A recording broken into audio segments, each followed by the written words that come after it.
മാമുക്കോയെ കുറിച്ച് ഒരുപാട് നല്ല ചിത്രങ്ങൾ നമുക്ക് സംഭാവന ചെയ്തിട്ടുള്ള പ്രിയപ്പെട്ട സംവിധായകൻ കമൽ സാർ ഓർക്കുന്നു. മാമുക്കോയെ കുറിച്ച് ഓർക്കുമ്പോൾ മലയാള സിനിമയുടെ ഒരു കാലമാണ് ഓർമ്മ വരുന്നത്. ഒരു കാലം എന്ന് ഞാൻ പറഞ്ഞത്, നമുക്കറിയാം നമ്മുടെ ഗ്രാമ ജീവിതവും നമ്മുടെ നഗരവും ഒക്കെ തന്നെ പ്രതിനിധാനം ചെയ്തിട്ടുള്ള മനുഷ്യരുണ്ട്. ആ പച്ചയായ ചില മനുഷ്യരുടെ പ്രതിരൂപമായിട്ടാണ് ഞാൻ എന്നും മാമുക്കോയനെ കാണുന്നത്.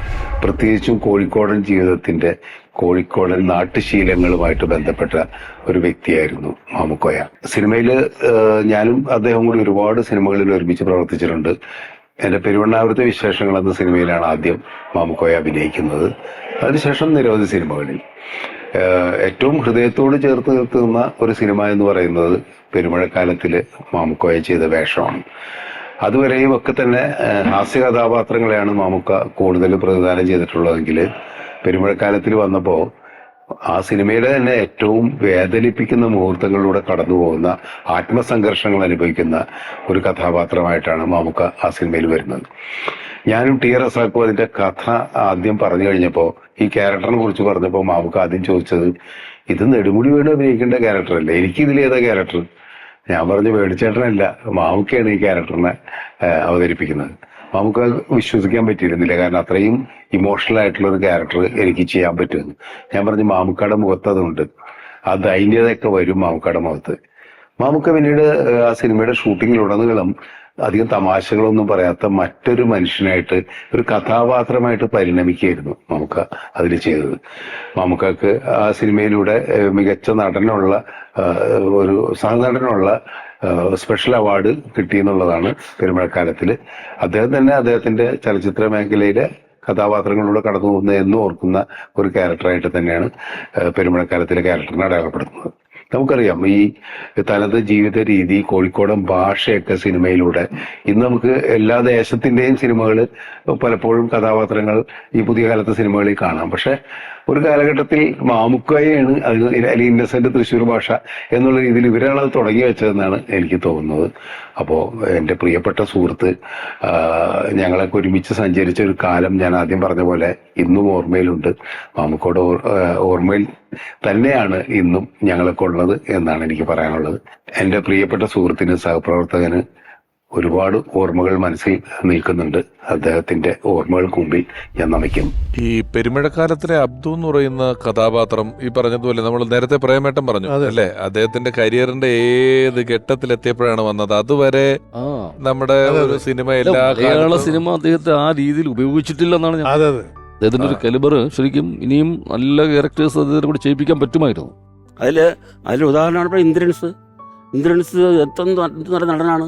പുള്ളി തന്നെ കണ്ടെത്തിയത് തന്നെ വൈകി അല്ലേ, ഒരുപാട് വൈകിട്ടാണ്. അപ്പോഴത്തേക്ക് സത്യത്തില് ഈ ആ കാലഘട്ടത്തിൽ ഇത് വന്നാൽ എന്താ ഗുണം എന്നറിയാമോ, ആ കാലഘട്ടത്തിൽ ഒരു സെറ്റ് ഓഫ് എഴുത്തുകാരും സംവിധായകരും ഉണ്ടായിരുന്നു. അവരുടെ പടങ്ങളിൽ ഇങ്ങനത്തെ കഥാപാത്രങ്ങൾ ചെയ്തിട്ടാൽ അതിന്റെ ഒരു ലോഞ്ചിവിറ്റി, അതിന്റെ കാലപരിധി ഭയങ്കരമായിട്ട് നിൽക്കുകയാണ്.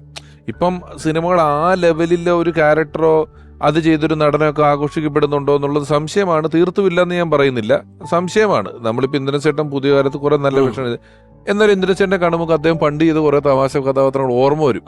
അതാണ് ആ അന്ന് ചെയ്തതിന്റെ പവർ എന്ന് പറയുന്നത്, അതായിരുന്നു. ആ സമയത്തൊക്കെ മാമുക്കോയെ പോലൊരു വലിയ നടനെ സംബന്ധിച്ചിടത്തോളം സത്യത്തില് കുഞ്ഞു ഈ വടക്ക് നോക്കി യന്ത്രത്തിലൊരു ഫോട്ടോഗ്രാഫർ ഉണ്ട്. അദ്ദേഹം ശ്രീനേട്ടനോട്, ഈ ശബ്ദം ക്യാമറ കിട്ടൂല സാർ, സ്മൈൽ, ചിരിക്കൂ, അതല്ല ഇത് കിട്ടണമെന്നും പറഞ്ഞിട്ട് ഒരു ചിരി. അപ്പം ഈ ശ്രീനേട്ടൻ മാമുക്കോയോട് പറയും, നിങ്ങൾ ഈ സ്ത്രീകളൊക്കെ വരുന്നിടത്ത് ഇങ്ങനത്തെ വേഷം. അപ്പം പുള്ളി പറയണേ, ഇതിപ്പോ ഇവിടെ ആയോണ്ട്, ദുബായിലാണെങ്കിൽ ഓൺലി ട്രൗസേഴ്സ്. അതൊക്കെ നമുക്കങ്ങ് കാണും. ഇവര് ചെയ്ത് മനസ്സിനക്കരയിലെ ബ്രോക്കർ ആണെങ്കിലും എല്ലാം അദ്ദേഹം ചെയ്തിട്ടുള്ള കഥാപാത്രങ്ങൾ അത്രയ്ക്കുണ്ട്. നമ്മളോടിപ്പം സംവിധായകനും രചയിതാവും ഒക്കെ ആയിട്ടുള്ള പ്രിയപ്പെട്ട നാദിർഷക്ക അദ്ദേഹത്തെ ഓർക്കുന്നു. മാമുക്കയെ കുറിച്ചിട്ട് പറയുകയാണെങ്കിൽ, മാമുക്കയെ ആദ്യം നമ്മൾ കാണുന്നത് നമ്മളുടെയൊക്കെ ഒരു ഏജിലുള്ളവർ കാണുന്നത് സത്യന്തിക്കാട് സിനിമകളിൽ, അങ്ങനെ അല്ലെങ്കിൽ അതുമായിട്ട് ബന്ധപ്പെട്ട സംവിധായകരുടെ സിനിമകളിലാണ് അദ്ദേഹത്തെ കാണുന്നത്. ആ സമയം മുതൽ അദ്ദേഹത്തോട് എനിക്കെന്തോ ഒരു എന്താ പറയുക, അറിയാവുന്ന ഒരാളെ പോലെയാണ് എനിക്ക് ഫീൽ ചെയ്തിരിക്കുന്നത്. അല്ലെങ്കിൽ വർഷങ്ങളായിട്ട് സ്ക്രീനിൽ കാണുമ്പോൾ പോലും നമുക്ക് വർഷങ്ങളായിട്ട് അറിയാവുന്ന, നമ്മുടെ നാട്ടുപുറത്തുള്ള, നമ്മുടെ അടുത്തറിയാവുന്ന ഒരു ഇക്ക എന്ന ഒരു ബന്ധം തോന്നിയിട്ടുണ്ട് മനസ്സിൽ. അതിനുശേഷം അദ്ദേഹത്തോടൊപ്പം സിനിമയിൽ അഭിനയിക്കാനുള്ള ഭാഗ്യം ലഭിച്ചിട്ടുണ്ട്. ഞാൻ ഡയറക്റ്റ് ചെയ്ത മാവേലി കൊമ്പത്തിൽ അദ്ദേഹം വന്ന് ഒരു പാട്ട് സീനിൽ അഭിനയിച്ചിട്ടുണ്ട്, സ്കിറ്റിൽ അഭിനയിച്ചിട്ടുണ്ട്. അപ്പോഴൊക്കെ ഒരു എന്താ പറയുക, ജൂനിയറായിട്ടുള്ള, അദ്ദേഹത്തെക്കാൾ ഒരുപാട് ജൂനിയറായിട്ടുള്ള, അല്ലെങ്കിൽ സിനിമയിലൊക്കെ നമ്മൾ കാലുകുത്തി വന്നിട്ടുള്ളൂ, തുടക്കക്കാരനാണ് എന്നുള്ളൊരു ഭാവവ്യത്യാസം ഇല്ലാതെ ഞങ്ങളോടൊക്കെ വളരെ സ്നേഹത്തോടു കൂടി ഒരു എന്താ പറയുക, വളരെ സ്നേഹത്തോടു കൂടി പെരുമാറുന്ന ഒരു സഹോദരനെ പോലെ സ്നേഹിച്ച് ഞങ്ങളോട് സഹകരിച്ചിട്ടുള്ള ഒരു വ്യക്തിയാണ് അദ്ദേഹം. നല്ലൊരു വ്യക്തി, നല്ലൊരു അഭിനേതാവ്, കളങ്കമില്ലാത്ത ഒരു മനുഷ്യൻ.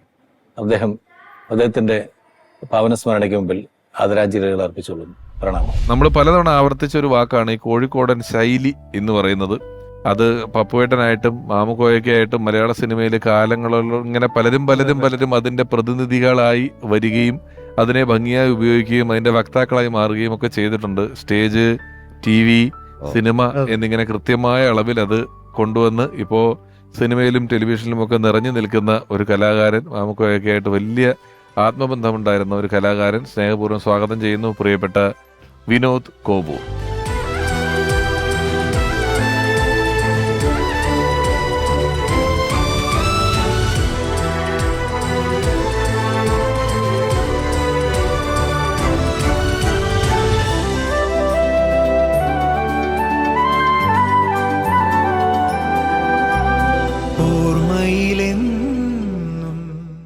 വൈക്കം മുഹമ്മദ് ബഷീറുമായിട്ടുള്ള ഒരു ബന്ധമാണ് ഒരുപാട് സാഹിത്യകാരന്മാരായിട്ട് മമ്മൂക്കയ്ക്കുള്ളൊരു കണക്ഷൻ വന്നത്.